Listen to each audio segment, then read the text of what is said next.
সম্মানিত মুসলমান ভাই ও বোনেরা, ভিডিওটি স্কিপ না করে সম্পূর্ণ দেখবেন, অনেক ফায়দা হবে। আজকের ভিডিওটি হলো যাদের ধৈর্য ধরতে অনেক কষ্ট হয়, যারা নিজেকে ধৈর্যের মধ্যে রাখতে পারেন না, তাদের জন্য।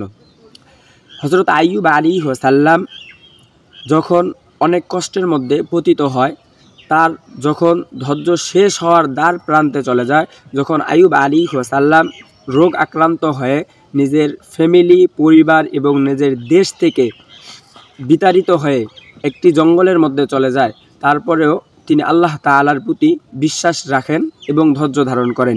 এই কারণে আল্লাহ তাআলা হযরত আইয়ুব আলাইহিস সালামের উপর খুশি হয়ে আইয়ুব আলাইহিস সালামকে পরবর্তীতে পরিপূর্ণ সুস্থতা দান করে। এজন্য আমাদের সকলের দায়িত্ব হলো সবসময় ধৈর্য ধারণ করা এবং আল্লাহ তাআলার প্রতি বিশ্বাস স্থাপন করা। আপনাকে এটা ভাবতে হবে যে আল্লাহ তাআলা অবশ্যই ধৈর্যকারীদের সাথেই থাকেন। ইন্নাল্লাহা মাআস সাবিরিন। আমরা যদি সকলে ধৈর্য ধারণ করতে পারি, তাহলে আল্লাহ তাআলা অবশ্যই আমাদেরকে সুফল দিবেন।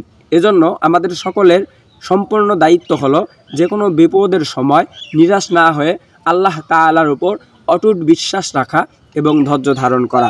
আল্লাহ তাআলা আমাদের সকলকে ধৈর্য ধারণ করার তৌফিক দান করুক। আমিন।